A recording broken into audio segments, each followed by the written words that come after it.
Basic वाला पहला article जिसका नाम था मोमेंट ऑफ इनर्शिया। हम लोगों ने जब मैकेनिक्स स्टार्ट की थी तो वहां पर एक टर्म आया था, इसका नाम था इनर्शिया। इनर्शिया क्या होता था? सर किसी प्रॉपर्टी की कोई बॉडी अगर रेस्ट पर है तो रेस्ट पे रहना चाहिए, कोई बॉडी अगर क्वेश्चन वेलोसिटी के साथ मूव कर रही है तो क्वेश्चन वेलोसिटी के साथ मूव करती रहना चाहिए। वहां पर इनर्शिया बोला था, उसी के एनालॉगस रोटेशन मोशन हम लोग क्या बोलेंगे कि कोई बॉडी अगर रेस्ट पर तो रेस्ट पर रहना चाहिए, और अगर वो घूम रही है तो घूमती रहना चाहिए। चाहत किसी प्रॉपर्टी को, घूमने वाली इसी प्रॉपर्टी को हम लोग यहां पे क्या बोलते हैं? Moment of inertia. इसको कैलकुलेट करने का फार्मूला होता है कि सर अगर सपोज आपके पास बहुत सारे पॉइंट मास है तो उसको कैलकुलेट करने का फार्मूला होता है सिग्मा mi into ri का स्क्वायर। मतलब एक सिंगल पार्टिकल का मोमेंट ऑफ इनर्शिया होता है mr स्क्वायर, एक सिंगल पार्टिकल का मोमेंट ऑफ इनर्शिया होता है mr स्क्वायर, जहां पर r होती है उस एक्सिस से उसकी शॉर्टेस्ट परपेंडिकुलर डिस्टेंस, जिस एक्सिस के अबाउट आप मोमेंट ऑफ इनर्शिया निकाल रहे हो। तो बस कुछ नहीं करना, जब भी तुम्हारे सामने ऐसे 2 4 5 10 15 20 पार्टिकल्स आपको दे दिए गए हो, आप चुपचाप एक पार्टिकल का मोमेंट ऑफ इनर्शिया निकालो, दूसरे का निकालो, तीसरे का निकालो, चौथे का निकालो और चुपचाप सबको जोड़ दो। जैसे कि मैं अगर यहां पे सवाल में आपसे पूछूं कि भैया x एक्सिस के या y एक्सिस के अबाउट बताओ, इस एक्सिस के अबाउट बताओ पूरे सिस्टम का मोमेंट ऑफ इनर्शिया कितना होगा। मैं यहां से स्टार्ट करता हूं सवाल को सॉल्व करने के लिए। 3 किलोग्राम का सर ये डिस्टेंस 2 है तो इसका मोमेंट ऑफ इनर्शिया हो जाएगा 3 गुना 2 का स्क्वायर प्लस सर ये 2 किलोग्राम कितनी डिस्टेंस दूरी पर है? सर उससे एक्सिस की शॉर्टेस्ट परपेंडिकुलर डिस्टेंस है 3 मीटर, क्योंकि x कोऑर्डिनेट 3 है तो आप लिखोगे यहां पे 2 गुना 3 का स्क्वायर। सर 5 किलोग्राम वाला तो एक्सिस पर ही आ गया तो इसका मोमेंट ऑफ इनर्शिया 0, और सर जो 1 किलोग्राम वाला है उसकी यहां से डिस्टेंस से 6 तो आप लिखोगे 1 into 6 का स्क्वायर। प्लीज माइनस 6 मत कर देना, क्योंकि mr स्क्वायर में जो r होती है वो क्या होती है? डिस्टेंस होती है। बिल्कुल उसी प्रकार अगर मैं आपसे पूछता भाई साहब x एक्सिस का अबाउट बता दो तो इसका मतलब इसके अबाउट आप मोमेंट ऑफ इनर्शिया निकालना चाहते हो तो आप बोलोगे सर ये वाला पॉइंट तो इसी एक्सिस पर आ गया है तो इसका मतलब 3 किलोग्राम का मोमेंट ऑफ इनर्शिया 0 हो जाएगा। सर ये वाला 2 किलोग्राम वाला जो है वो 4 मीटर दूरी पर है तो आप सीधा लिखोगे 2 गुना 4 का स्क्वायर प्लस सर ये 5 किलोग्राम वाला 2 मीटर दूरी पर है तो 5 गुना 2 का स्क्वायर। सर ये 1 किलोग्राम वाला नीचे 8 डिस्टेंस दूरी पर है तो 1 गुना 8 का स्क्वायर। उसी प्रकार आप किसी भी एक्सिस के अबाउट इसका मोमेंट ऑफ इनर्शिया निकाल सकते हो।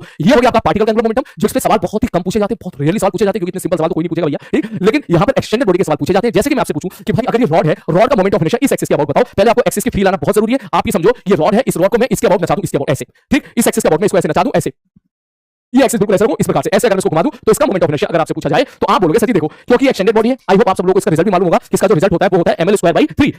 ठीक, कैसे इसका डेरिवेशन आया है वो बेटा एक बार जल्दी से डेरिवेशन देख लो ताकि सवाल में कुछ वेरिएशन आए तो वो वेरिएशन आप झेल पाओ। सर देखो सीधी सीधी सी बात है, ये रॉड बहुत सारे इनफाइनाइट पार्टिकल से मिलकर बनी है तो एक काम करो x पे जाके dx थिकनेस का एक छोटा सा पार्टिकल पकड़ लो और इस पार्टिकल का आप जो है मोमेंट ऑफ इनर्शिया निकाल लो और यहां से लेकर यहां तक जितने पार्टिकल्स हैं सबके मोमेंट ऑफ इनर्शिया को आप ऐड कर दो तो एक छोटे से पार्टिकल का मोमेंट ऑफ इनर्शिया होगा dm into x square. Sir इसको यहां से लेकर यहां तक जितने ऐसे छोटे छोटे पार्टिकल हैं उन सबके मोमेंट ऑफ इनर्शिया को अगर आप जोड़ दोगे तो आपको नेट मोमेंट ऑफ इनर्शिया पता चल जाएगा। तो integration of dm x square, integration of dm r square, ये आपका एक्सटेंडेड बॉडी के लिए बेसिक फार्मूला भी होता है याद करने का। अब जैसे आप वैल्यूज पुट करोगे सर dm बराबर क्या हो जाएगा? सर dm हो जाएगा sir lambda dx into x square का इंटीग्रेशन फ्रॉम 0 टू l। यहां पे लैम्डा अगर ये मैं बोलूं कि भाई साहब इसका मास है, इसकी लेंथ l है और ये यूनिफॉर्म है तो आप कुछ नहीं बोलोगे, बोले सर लैम्डा कांस्टेंट है, कुछ सॉल्व करने की जरूरत नहीं है। सर यूनिफॉर्म का मतलब होता है लैम्डा कांस्टेंट, लैम्डा की वैल्यू हो जाएगी m/l जो कि कॉमन निकल के बाहर आ जाएगा और x स्क्वायर का इंटीग्रेशन हो जाएगा x³ 3 और जब आप लिमिट रखोगे तो l³ निकल के आ जाएगा ml²/3। खत्म सवाल। सर आप ये डेरिवेशन क्यों बता रहे हो? मैं इसलिए बता रहा हूं क्योंकि अगर सपोज सवाल ऐसा हो गया लैम्डा बराबर लैम्डा नॉट x अगर आपको दे दिया गया तो सेम मैथमेटिक्स आपकी यहां पर आएगी, बस अंतर इतना है यहां भी आप x पे जाकर dx पकड़ोगे, यहां भी dm की वैल्यू लैम्डा dx पुट करोगे। अब लैम्डा जो है आपका क्या है? वेरिएबल है तो आपको बस लैम्डा की वैल्यू पुट कर देनी है lambda not into x into dx into x square का integration from 0 to l। Lambda not बाहर आ गया, ये हो गया x³ और x³ का इंटीग्रेशन हो जाएगा l की पावर 4/4। अगर कोई कहेगा x की पावर 5 है तो यहां x की पावर 5 पुट कर दोगे तो इंटीग्रेशन आ जाएगा लैम्डा नॉट l नॉट की पावर 8/8। कुल मिलाके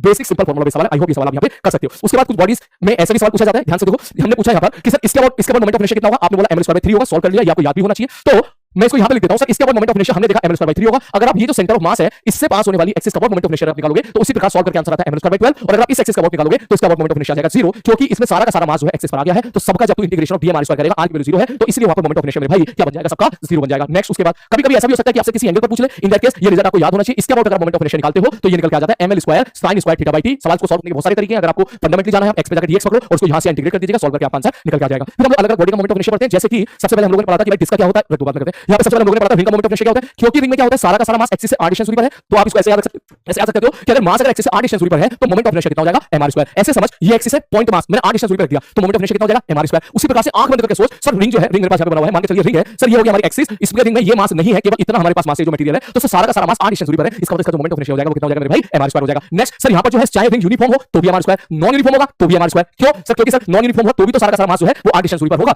सर इसका मतलब अगर मैं एक रॉड को एक्सिस से ऐसे x डिस्टेंस दूरी पे रखूंगा तो अभी भी रॉड का हर एक टुकड़ा, हर एक मास की shortest perpendicular distance from my हाथ इज x है तो इसका मतलब अभी भी इसका मोमेंट ऑफ इनर्शिया mx² ही बोलोगे। और अगर ये डिस्टेंस में r बोल देता हूं तो इसका मोमेंट ऑफ इनर्शिया mr² ही बोलोगे। मतलब ये लाइन आपको याद रखनी है कि सारा का सारा मास 8 डिस्टेंस दूरी पर होता है तो मोमेंट ऑफ इनर्शिया सिस्टम कितना होता है भाई? mr² होता है। और अगर ये डिस्क होती है तो इंटीग्रेट करके सॉल्व करते हैं, कितना आता है भाई साहब? mr²/2 आता है। बिल्कुल उसी प्रकार होलो कोन अगर हुआ तो इसका mr²/2 होता है। सॉलिड कोन का याद रख लीजिएगा, कभी-कभी जेईई में डायरेक्टली सवाल आ सकता है, मुझे ऐसी फील आ रही है ये क्वेश्चन टपकने वाला कभी ना कभी आपको कि सॉलिड कोन का मोमेंट ऑफ इनर्शिया जो है इंटीग्रेट करके हम लोग देखते हैं 3/10 mr² आता है। बिल्कुल उसके बाद सॉलिड स्फीयर, होलो स्फीयर को कंफ्यूजन नहीं होना चाहिए। सॉलिड स्फीयर का मोमेंट ऑफ इनर्शिया होता है 2/5 mr² होता है, सॉलिड स्फीयर का मोमेंट ऑफ इनर्शिया होता है 2/3 mr² होता है। उसके बाद बाकी जो बॉडीज है वो फील करके ले सकते हो, जैसे रिंग है, रिंग के ऊपर रिंग के ऊपर रिंग के ऊपर रिंग के ऊपर रिंग के ऊपर रिंग रखता चला जाएगा तो होलो सिलेंडर बन जाएगा। तो वही होलो सिलेंडर का मोमेंट ऑफ इनर्शिया तेरा वैसे ही आ जाएगा जैसे तेरा रिंग का होता है। और बिल्कुल उसी बात डिस्क ऊपर चला जाएगा तो सॉलिड सिलेंडर बन जाएगा। तो सॉलिड सिलेंडर का मोमेंट ऑफ इनर्शिया कितना होता है मेरे भाई? mr²/2 होता है। उसके बाद कुछ चीजें और हैं, हम यहां पे दो थ्योरम पढ़ते हैं, एक होता है पैरेलल एक्सिस थ्योरम, एक होता है परपेंडिकुलर एक्सिस थ्योरम। दोनों थ्योरम को का स्टेटमेंट में यही पे लिख रहा हूं ताकि आपको कोई कंफ्यूजन ना रहे। सबसे पहले पैरेलल एक्सिस थ्योरम क्या होती है? मतलब पैरेलल एक्सिस थ्योरम का मतलब मान के चलो कोई भी बॉडी है, ठीक है सर जी, यहां पर एक कहीं ना कहीं इसका सेंटर मास होगा। बोले हाँ जी सर सेंटर मास होगा। तो मैं ऐसा बोलूं कि सेंटर मास से पास होने वाली तू कोई सी भी एक्सिस ले ले जो तेरा मन करे, जो सेंटर मास से पास कर रही हो। ठीक है सर जी, ये लाल वाली एक्सिस ले ली मैंने। इसके अबाउट अगर मोमेंट ऑफ इनर्शिया तेरे को मालूम है, सपोज आईसी है, और आपसे पूछा जाए कि हमें तो इसके पैरेलल कोई भी दूसरी एक्सिस का अबाउट मोमेंट ऑफ इनर्शिया बताओ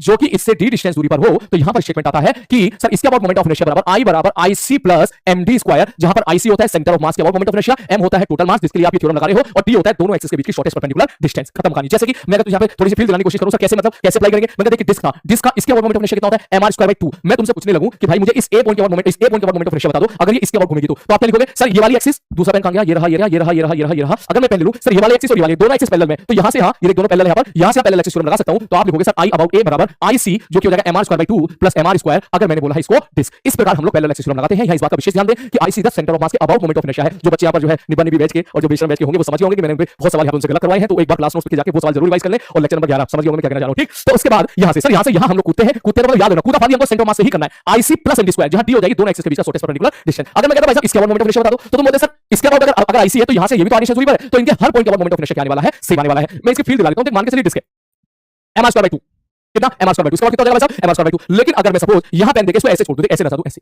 गिर गया लाइक दिस, थोड़ा सा मुश्किल लेना चाहना, लेकिन इतनी नॉट आइडियल एग्जांपल, लेकिन तू तेरी फील्ड आने का काम कर रहा है। ठीक है देख ऐसे कुछ ऐसे कहानी लाइक दिस, मतलब मैं इसको सपोज इस एक्सिस को छोड़ दूं, अब जो रोटेशन मोशन दिखा ये वाला रोटेशन मोशन, ये वाला, ठीक, ये तेरा बेसिकली ये वाली एक्सिस होगी। उसी प्रकार एक्सिस हो सकता है तो यहां से पूछ ले कि भाई सपोज मैंने यहां पे ठोक दी, इस बीच में कील ठोक दी, इस जगह पर सेंटर की वजह मैंने यहां कील ठोक दी, बोले इसके बाद बता दे, तो उसके बाद मोमेंट ऑफ इनर्शिया क्या लिखोगे sir mr square by 2 plus md square. ये तेरे हो गए पैरेलल एक्सिस थ्योरम के एग्जांपल, जो कि और बहुत सारे एग्जांपल आपको जो है देखने के लिए क्लास में मिलेंगे। फिर उसी प्रकार एक और थ्योरम होती है जिसको बोलते हैं परपेंडिकुलर एक्सिस थ्योरम। सबसे बड़ी बात ये परपेंडिकुलर एक्सिस थ्योरम हम केवल अप्लाई करते हैं 2D बॉडी के लिए।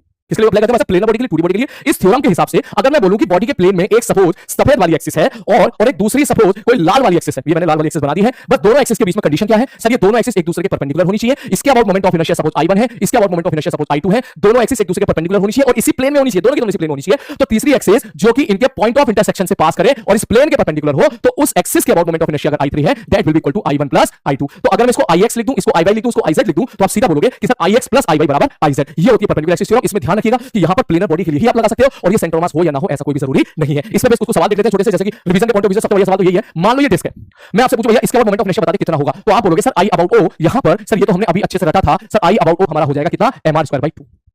मैंने ठीक है भाई साहब। अब अगर मैं आपसे पूछूं नहीं मुझे तो इस एक्सिस का अबाउट मोमेंट ऑफ इनर्शिया बताओ, और या फिर मुझे इस एक्सिस का अबाउट मोमेंट ऑफ इनर्शिया बताओ कितना होगा।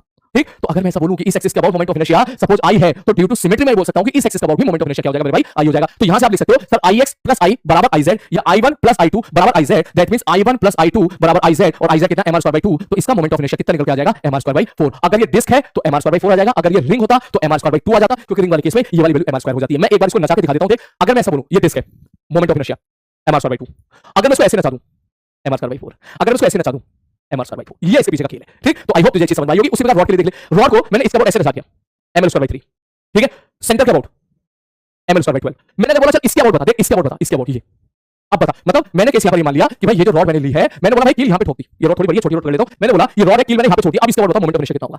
तो आप बोलोगे सर जी देखो इसका सेंटर मास तो यहां पर है, अगर आपको एक अबाउट मोमेंट ऑफ इनर्शिया चाहिए तो IC ml square by 12 plus ये वाली डिस्टेंस बता दो कितनी, अगर ये L बाय 4 है तो प्लस ml बाय 4 का whole square IC plus md square. इस प्रकार जो है आपसे यहां पर काफी सारे सवाल पूछे जाते हैं, कभी-कभी आपसे कुछ बिग सवाल पूछे जाते हैं, जैसे कि क्वेश्चन यहां पे ले लेता हूं। मैंने बोला भाई साहब एक 4 रॉड का मैंने इस प्रकार से एक सपोज स्क्वायर शेप बना लिया, मैंने पूछा इसके अबाउट मोमेंट ऑफ इनर्शिया बताओ कितना होगा, तो आप बोलोगे बोले ठीक है सर जी अगर ये I लिखना चाहते हो इस एक्सिस के अबाउट, ये मैंने बोल दिया कि भैया 4 रॉड है, एक का मास m है, एक की लेंथ l है, बोले सबसे पहले तो इस रॉड का मोमेंट ऑफ इनर्शिया, सर ये रॉड साफ-साफ दिख रही है, इसका moment of inertia will be ml square by 12, sir इस रॉड का moment of inertia ml square by 12 plus बची ये वाली रॉड, सर इस एक्सिस से ये रॉड जो है l बाय 2 डिस्टेंस दूरी पर है, इस रॉड का हर एक पॉइंट l बाय 2 डिस्टेंस दूरी पर है, तो इसका मोमेंट ऑफ इनर्शिया हो जाएगा m r स्क्वायर, r की वैल्यू l बाय 2 हो जाएगी, और बिल्कुल इसी प्रकार इसी रॉड का मोमेंट ऑफ इनर्शिया निकाल सकते हो, तो 200 मल्टीप्लाई कर दो, क्लियर है। और अगर सिमेट्रिसिटी मेंटेन है तो अगर इसके about moment of inertia I है तो इसके about moment of inertia I ही हो जाएगा, तो इसके about moment of inertia 2i हो जाएगा, I प्लस I बराबर 2i, क्लियर है। आई होप तुझे यहां पर चीजें क्लियर हुई होंगी। इसी चीज को आगे बढ़ाते हुए अगर मैं ऐसा बोलूं कि सर ये एक रॉड है, इसके अबाउट मोमेंट ऑफ इनर्शिया कितना होगा, आप बोलोगे ml स्क्वायर बाय 3।